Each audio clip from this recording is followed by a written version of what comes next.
Howdy, everybody. John Fisher from Fisher Blades. I'm here with my brother Chaz in Seattle. I'm here in Missoula, Montana. And today I wanted to have Chaz talk a little bit about the Beckwith Covert knife and some of the features and benefits or the reasons why it is the way it is. So let's generally start, Chaz, with why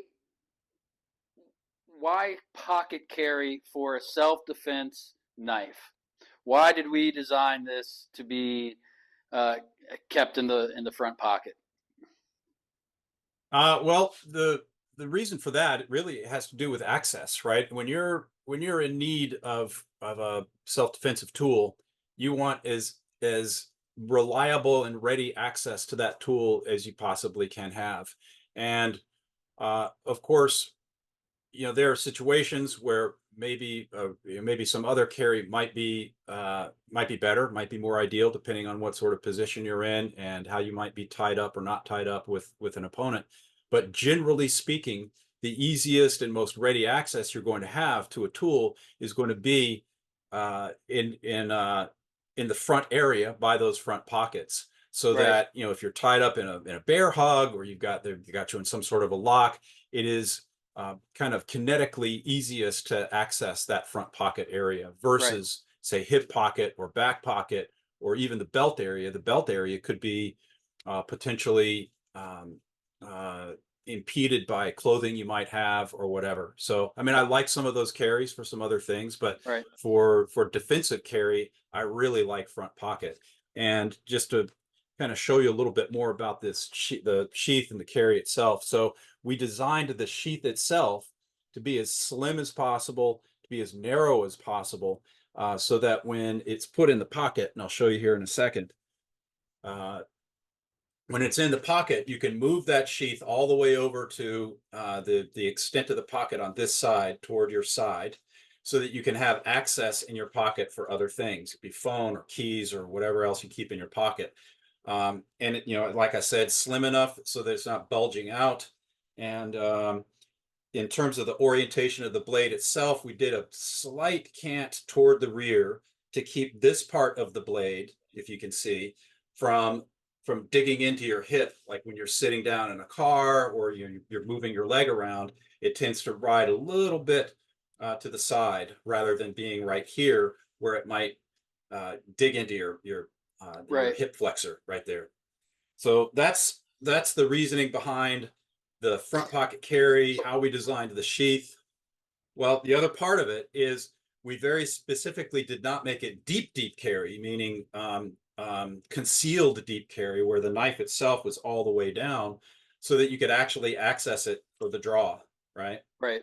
And not have to monkey around with you know multiple movements to get it out of the sheath. Right.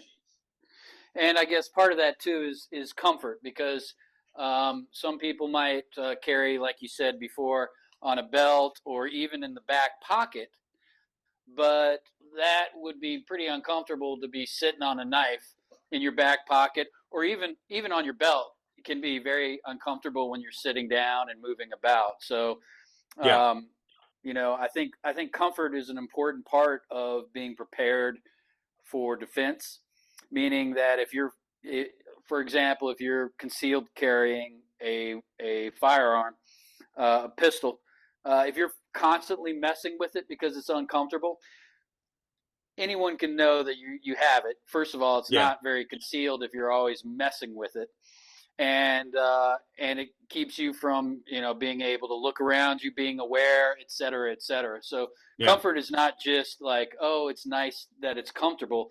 It really does help in you being prepared to defend yourself. In my yeah. mind, anyway.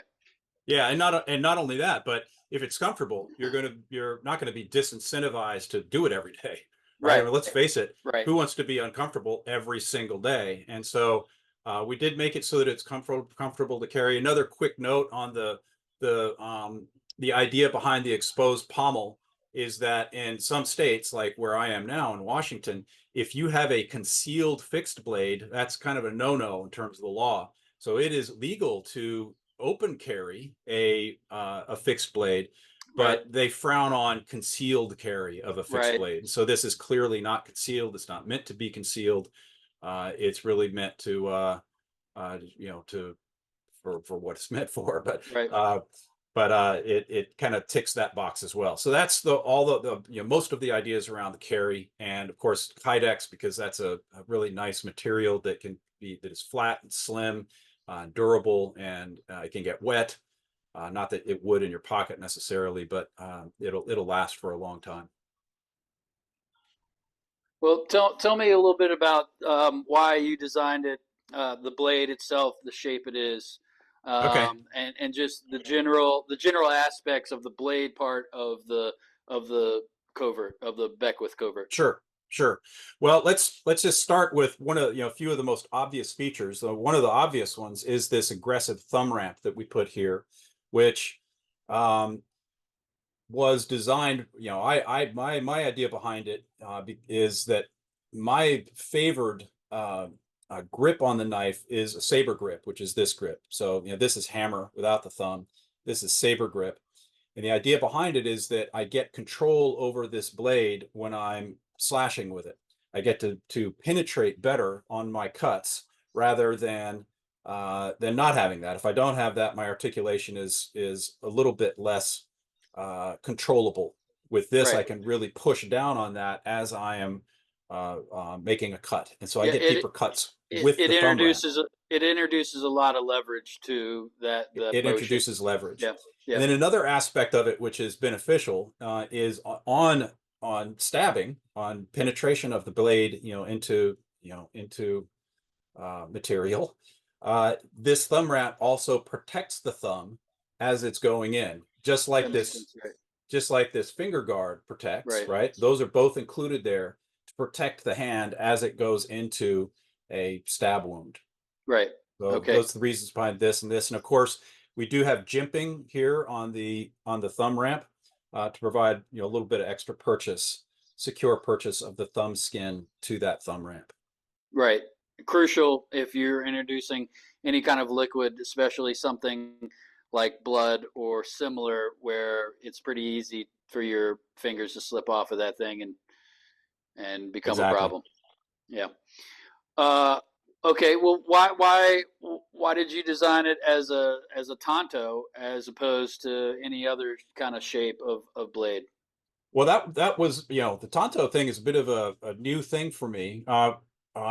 When we were doing testing on cut penetration, we tested a bunch of blades, and you might remember this. We had a bunch of discussions about it, but we tested some classic just full belly blades, basically straight edges, all across, and lots of different blade shapes. And it surprised me actually, because before that I was not really drawn to tanto. It was just not something I had been drawn to before. But when we started measuring the penetration of those cuts, the tanto blade did a much better job of penetrating into those cuts, and it's because of this tanto intersection here, which provides a point that, because it's a point, I mean, not obviously an acute one, but it is a point. It is a point that gets better penetration as it's Right. going across skin. And so, combined with the thumb ramp, which gives you articulation on that, you get incredible penetration with a tanto blade. Much better penetration Right. on slashing cuts uh, versus some other blade shape. Right. Well, that makes sense to me. I mean, coming from the bushcraft world, Tonto is really not known to be particularly useful. Although coming from a woodworker's uh, perspective, honestly, that Tonto is much like a chisel in a way, and I can see how Tonto could actually be really useful for like a woodworker or something, and it probably might be how I will use it more than So next up, some defense. tanto bushcraft knives. Who knows, man? I mean, as you well know, the best knife to have on you is the one that you have. You know, the Yeah. the best knife to use is the one you have on you. But hey, I'm no purist. Like if a shape works for me, it works for me. But anyway, let's get back to the blade. Um, how did you arrive at the length, the size, the thickness, you Yeah. know, the general size of that for Well, this? it's overall 7 inches. The blade is just about 3 inches, and about 4 inches on the grip. We wanted a full hand grip. That was important to us. Right, Some of the knives out there, and there are some great knives out there for this purpose. Some of them, in their attempt to be low profile and small, sacrifice on the grip and make it less than full forefinger. And for us, it was important that it be full forefinger for reliability and control and security in its use profile, right? You don't want something that is going to come out of your hand. And if you just have 3 fingers on it and things get messy, it's easier for that thing to pop out of your hand. So we really thought it was important to have that full yeah, hand grip. So it comes in at 7 inches and right, overall. And that's still actually pretty small. If you look at a lot of folding knives out there, there are a lot of folders out there, EDC folders and defensive folders that are actually, when they're unfolded, are far more than 7 inches. And there's right, some that are a bit smaller. So we thought 7 inches was sort of the sweet spot for comfort, but functionality. And that's why we right. did that size. Right. And here at Fisher Blades, we're a real big believer in full size handles, even with shorter blades. From my limited experience, although it's probably a lot compared to your average bear out there, with knives, I have learned that the handle length is easily as important, if not more important, than the length of the blade. Meaning that with a shorter blade but a full size handle, I can manipulate that smaller blade much better than if that blade was attached to, like you say, a 3 finger handle.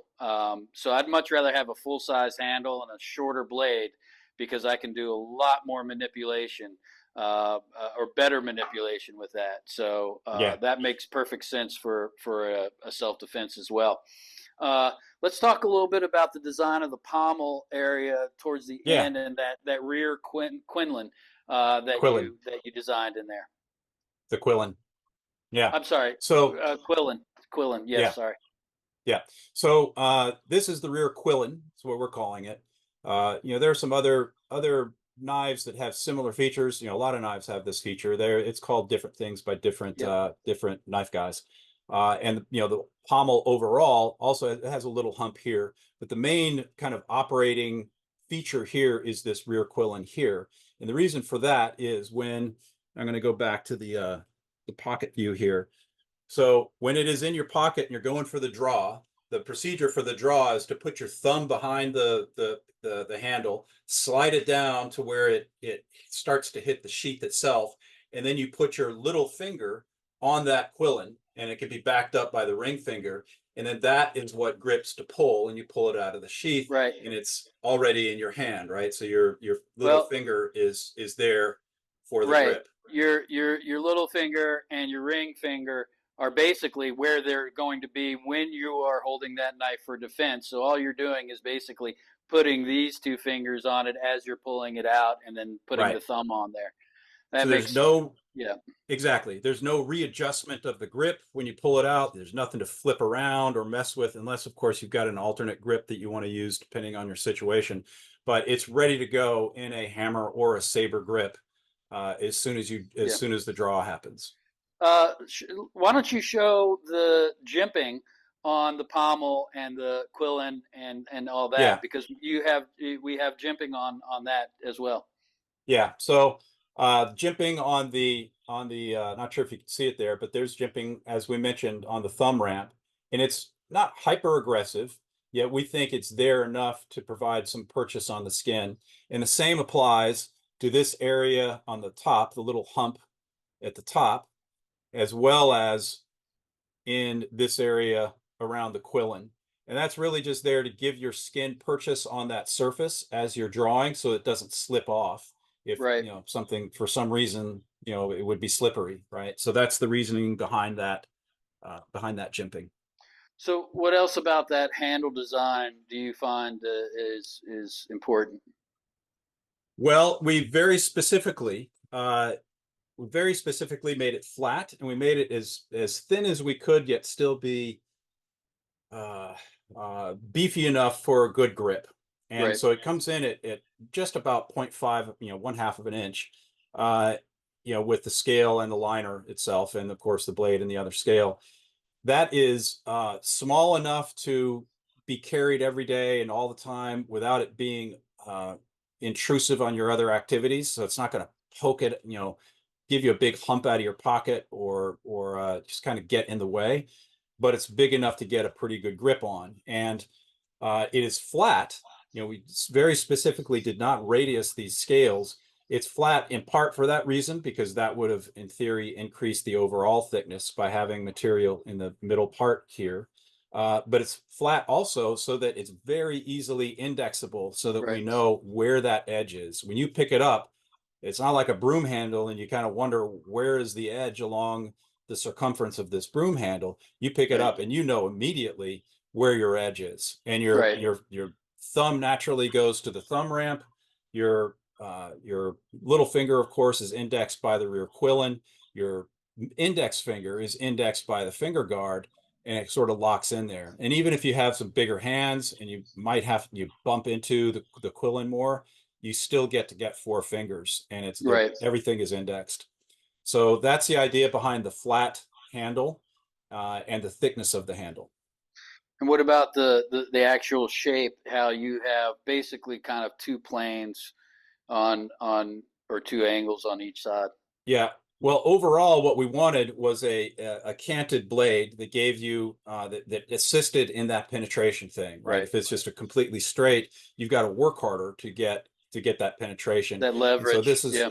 exactly. So this is really just our way to help accommodate that. And then the bottom part is, just a bit like a palm swell, a palm swell in this axis that just helps with gripability, Yeah. gives you more substance to grip.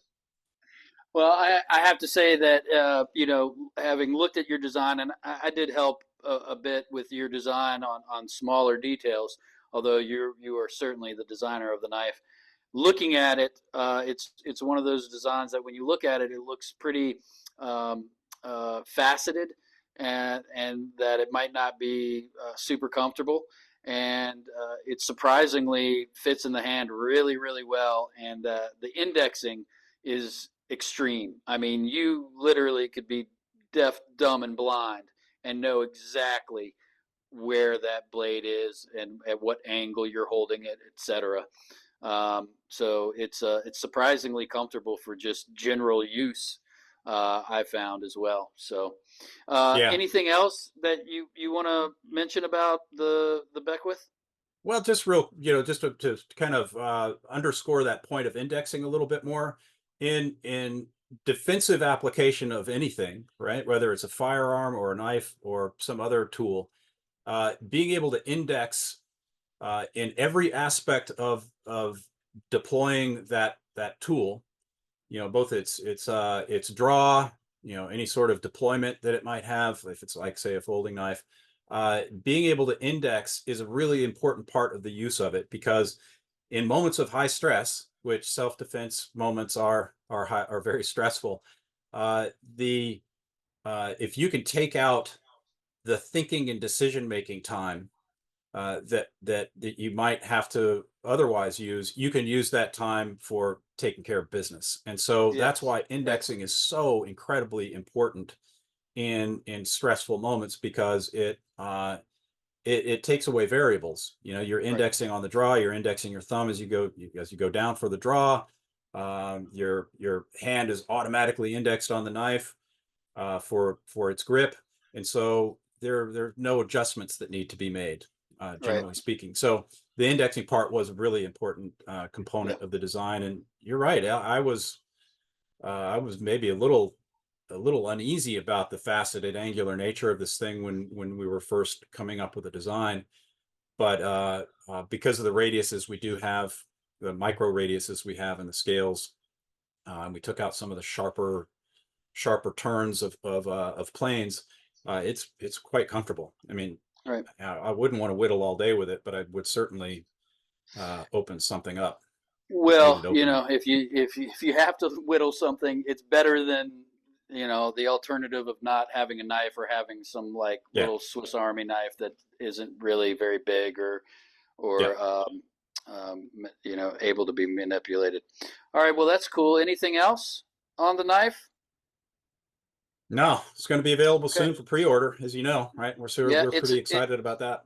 it's a sexy knife, and we're excited about it. And I think that people will really love it. I just have one little reminder to everyone in this world that we live in today that is obsessed with safety. Right? We all hear it. Safety first. Safety first. I'm here to tell you no. That safety is useless without freedom. Freedom first, then safety. Also, if you're watching this on YouTube, please like and subscribe to our channel. It'll really help us out. Go to fisherblaze.com. Check out what we have coming up. We've got some good things coming. Check us out. Awesome. Thanks, brother. All right, out.